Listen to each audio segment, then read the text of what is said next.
lintas cakrawala, cahaya hayat alam semesta. Kita menemani banyak tamu di keseharian kita, itu di antara beratus bahkan ribu para tamu yang pernah datang bersambung rasa dengan kita, itu ada salah satu tamu yang istilahnya unik, aneh, pemirsa. Uniknya gimana? Anehnya gimana? Itu kita kedatangan seorang tamu yang kita itu benar-benar tidak menyangka, kita tidak menduga. Ketika itu kita masih dalam keadaan tidur, terus kita dibangunin, bahwasannya ada yang mencari kita. Kita juga agak terkejut karena pas dalam tidur kita itu kayak ada sebuah energi menerpa kita. Kayak membuat tidur kita itu bangun secara mendadak. Atau bahasanya apa ya? Gelagapan atau kaget. Pas ketika bangun tidur ya apa namanya itu? Gelagapan itu. Istilahnya kita bangun mendadak. Geragapan. Nah, geragapan bahasanya gitu pemirsa. Nah, terus tiba-tiba ketika kita masih duduk termenung merasakan geragapan itu dari bangun mendadak kita dipanggil oleh anak kita bahwa ada yang mencari, terus akhirnya saya temui pemirsa. Dan kagetnya kita, tapi kita itu tidak, biasanya itu mata dewa kita itu mampu mendetek energi-energi yang ada di hadapan kita. Tapi ketika itu kita kayak kehilangan detek yang di depan kita kayak orang biasa gitu pemirsa. Tapi anehnya energi itu tidak terdetek, tapi keanehan itu ada, kepalanya itu kayak macan tutul. Jadi kayak kulit macan tutul blonteng itu loh, tutul-tutul blonteng. Itu dua orang. Tak lihatin di depan saya itu. Orangnya serem tapi sopan. Serem tapi sopan. Terus beliau salam dan berbahasa basi cerita, terus saya tanya asalnya dari mana. Beliau menjawab dengan, saya berasal dari area Berantas, Tulungagung Ngunut, Gus, bilangnya gitu. Nah, saya kaget juga, loh itu daerah mana? Ada Gus, daerah Ngunut sana, saya di area Berantasnya. Gitu. Nah itu saya belum curiga. Dia padahal sudah bilang kalau dia itu rumahnya di area Kali Berantas di daerah Ngunut. Nah, tapi saya itu kok ya enggak ngeh gitu loh. Saya enggak ngeh. Terus akhirnya percakapan mengalir. Terus beliau ini, dua orang ini mengajukan satu permintaan ke saya. Terus kedatangan saya ke sini itu selain bersilaturahmi, saya punya keinginan, saya mempunyai pusaka dan jumlahnya itu ada sekitar 9 pusaka. Dibawa di kain yang kayaknya itu kain lusuh, yang benar-benar nggak pernah dicuci lah kayaknya itu, kain itu. Jumlahnya ada 9 dan malam ini ada satu yang ada di hadapan kita ini. Di antara 9 itu pemirsa. Nah, terus beliau mengajukan satu permohonan, ingin meminta satu batu petir. Nah, kok tahu gak saya itu punya batu petir? Sedulur-sedulur. Nah, aku kaget loh, kok sampean tahu saya punya batu petir? Nah, ternyata dia menjawab dengan jawaban yang tak saya duga, Ki Ageng Sidoarjo. Jawabannya gini, sampean itu di daerah saya, di wilayah desa saya, itu jadi kembang cerita. Bilangnya gitu. Loh, maksudnya ya banyak orang-orang daerah saya itu menceritakan, menyebut nama sampean. Loh, gitu toh. Jadi sampean kenalnya saya dari mana? Dari orang lingkungan saya gitu. Terus aku ke sini saya menginginkan batu petir untuk bledek, kalau biasa orang istilahnya seni Jawa bilang untuk bledek. Jadi dalam kembang cerita untuk bledek itu menyambar, bisa masuk tanah, bisa menancap ke pepohonan pemirsa. Dan saya memang lillahi ta'ala pernah menemukan itu yang menancap di pepohonan. Nah terus karena dia mengajukan itu dan penawarannya kayaknya kok ya nggak bisa saya tolak. Pusaka 9 pemirsa. Ada tombak, ada keris, tapi kebanyakan tombak. Tapi tombaknya juga istimewa-istimewa. Era lama semuanya. Nah itu. Cuman di sini akhirnya saya istilahnya spekulasi.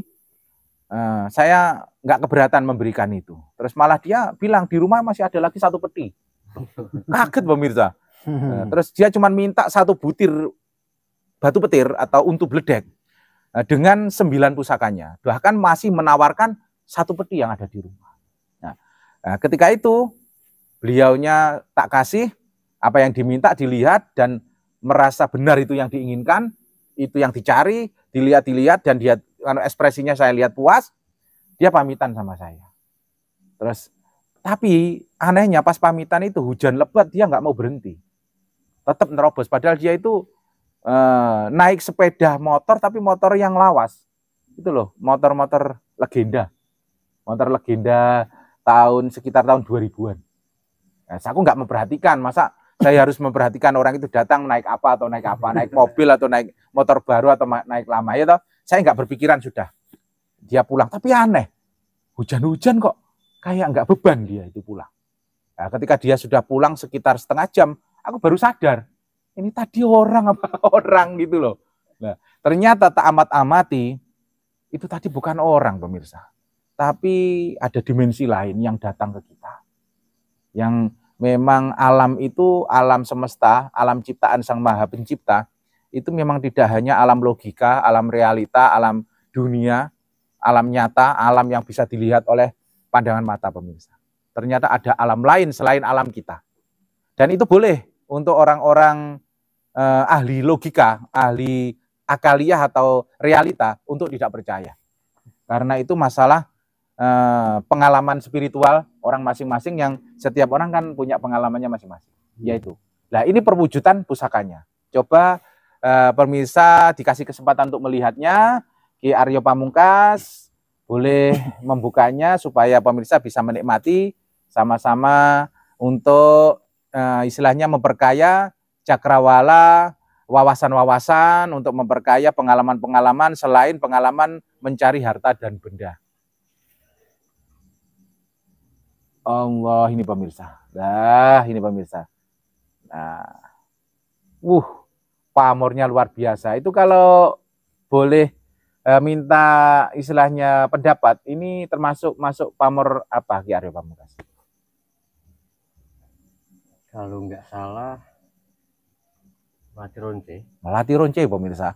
Ini pamor yang tingkat menengah ke atas. Ini bukan pamor tingkat menengah ke bawah.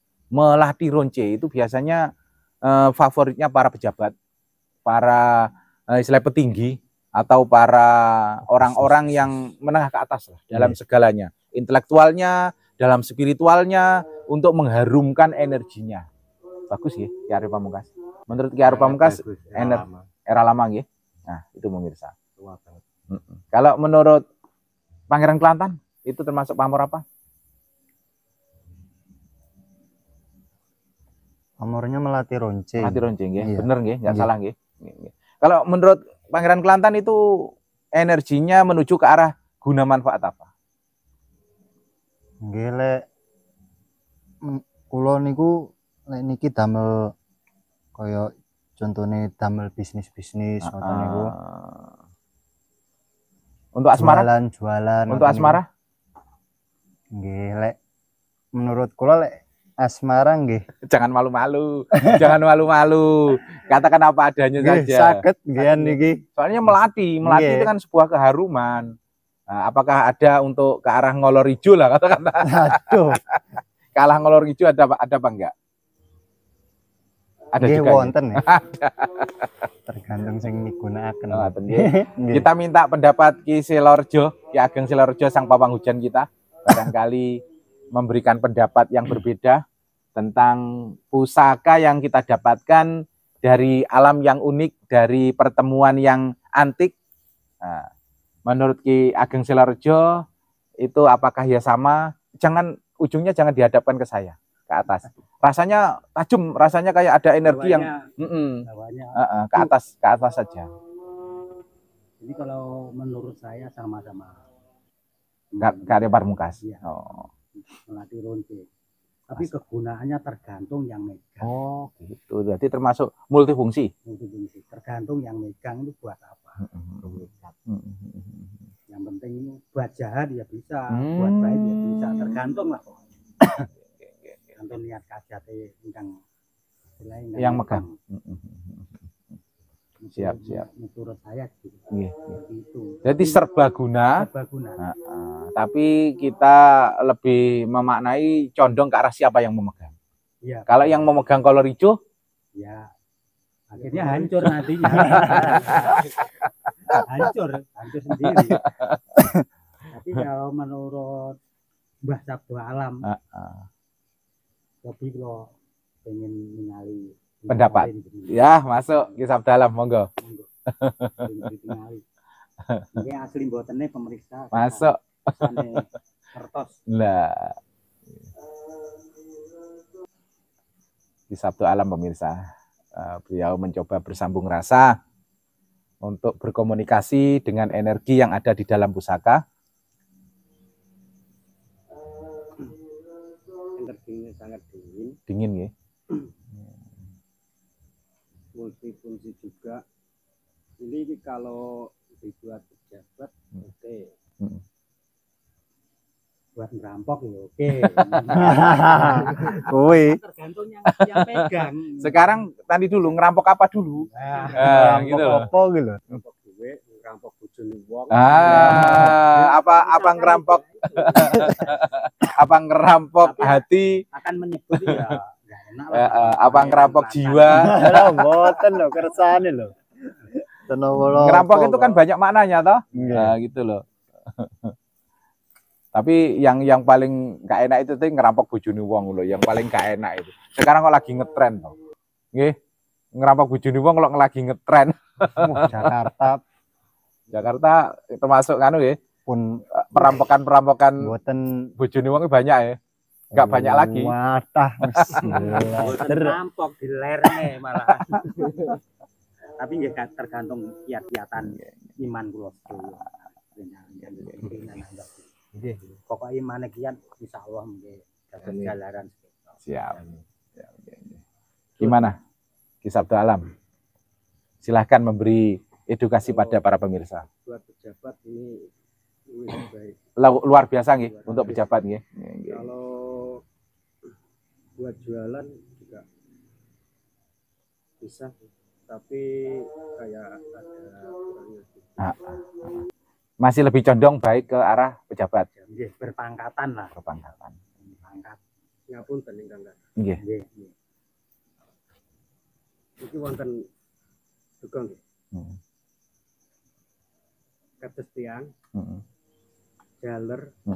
Berpakaian samenten. Samenten. Sual agak samenten. Oh, sual. Sual itu celana. Warna. Tapi nggak sarungan toh? Nanti sarungan sebelahnya.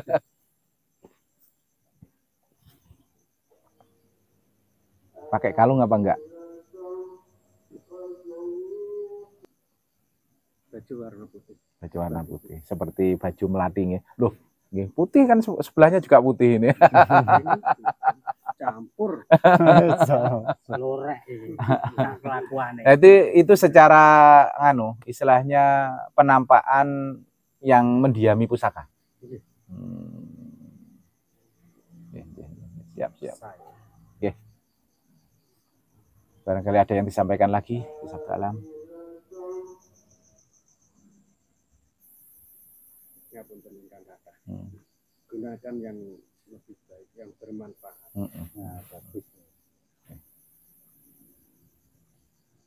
Kalau ini dibuat bermanfaat, akan lebih jaya. Kalau dibuat angkara murka, dia akan menjauh. Bahkan menghancurkan. Ya. Enaknya gimana? Rezeki itu kalau mau datang, dia tuh nggak mau mendekat, menjauh. Kalau dibuat bermanfaat lebih akan meningkat lagi. Siap. Cukup. Enggak dimasukkan ke warangkannya lagi di Aryo Pamungkas. Barangkali ada yang ingin disampaikan. Saudara-saudara yang lain, mungkin Pangeran Kelantan. Mboten, Kanjeng Sunan. Demikianlah pemirsa, segala daya dan upaya kita di dalam menjabarkan cakrawala cahaya ayat alam semesta, dan ini adalah salah satu pengalaman dari perjalanan kita Ya, silahkan untuk yang percaya dan silahkan juga untuk yang tidak percaya. Yang jelas itulah yang kita alami dan jalani selama kita menemani banyak tamu di luaran sana ataupun di rumah kita. Itu kita menemukan kejadian seperti itu. Jadi ada tamu yang antik, yang unik, itu adalah menurut saya itu penghuni daerah pinggir-pinggir Brantas. Nah, itu mengantarkan pusaka ini. Dan sampai sekarang area itu tak detek ditutup oleh tabir.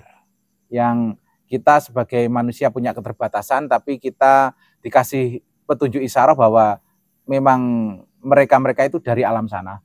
Dan kita tidak diperbolehkan untuk menerobos ke kedalamannya. Dan kita cukup mensyukuri bahwa semuanya menjadi edukasi.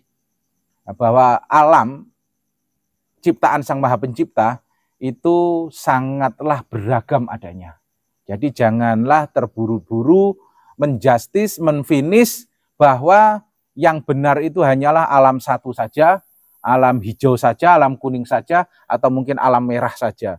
Masih banyak lagi alam-alam yang lainnya yang kayaknya bila kita mengutarakan sebuah sastra, apabila lautan itu dibuat tinta, dan seluruh pohon di jagat raya di alam semesta ini dibuat menjadi pena, masih tidaklah cukup untuk menjadi atau dibuat menulis ilmu-ilmu Allah di alam semesta. Masih belum cukup. Nah, dari itu marilah kita membuka kebatinian kita untuk tidak berfanatik dengan ragam apapun yang ada di alam semesta. Yang menjadi hijau ya biarlah menjadi hijau, yang menjadi hitam biarlah menjadi hitam, yang merah menjadi merah, yang kuning menjadi kuning, yang putih menjadi putih. Karena itu sudah menjadi ekosistem. Ekosistem yang rumah itu pun tidak akan bisa berdiri hanya dengan satu bahan, itu bisa berdiri dengan berbagai macam bahan. Nah, itu baru bisa berdiri. Marilah kita memegang edukasi ini pemirsa, untuk kita menjadi rukun lagi. Janganlah dunia maya itu menjadi ajang pertengkaran kita, ajang berburu kepala-kepala saudara-saudaranya untuk saling menjatuhkan harga diri sesama yang lainnya. Janganlah seperti itu pemirsa. Mari kita rukun lagi, kita saling asuh. Janganlah saling membantai, saling mengeluarkan kekuatan, mengadu kebenaran edukasi yang menurut itu istilahnya benar kepribadian. Janganlah seperti itu pemirsa. Mari kita sebangsa, kita setanah air, kita seagama, apalagi kita sesama-sama manusia. Walaupun berbeda jadi diri agama. Kita sama-sama hamba Sang Maha Pencipta, mari kita rukun lagi pemirsa. Dan di sini kita akan memanjatkan satu cahaya doa sastra jendra supaya seluruh para pemirsa di alam semesta manapun berada dan juga para sedulur satu alam pecinta ayat alam semesta benar-benar dianugerahi cahaya ridha rahmat dari Allah Ta'ala. Yang mengamini insya Allah akan dianugerahi, dan yang tidak mengamini semoga mendapat hidayah dari ilahi Rabbi. Mari saudara semuanya, kita bersambung rasa, kita memanjatkan doa dengan sastra jendra yang kita beriringan, semoga mendapatkan ridho rahmat dari Sang Maha Pencipta. Amin. Ilahi anta maksudi waridoka warahmatika matlubi. Semoga semuanya para saudara Sabtu Alam dan khususnya para pemirsa di alam semesta manapun berada senantiasa dianugerahi keterkabulan segala doa, tercapai segala cita-cita, dianugerahi sehat jiwa raga, panjang usia, awet muda, sempurna, serta rezekinya dianugerahi meluas seluas lautan samudra, bibarokati, bikaromati, bimukjizati sastra jendra. Ilahi anta maksudi, waridoka warahmatika matlubi.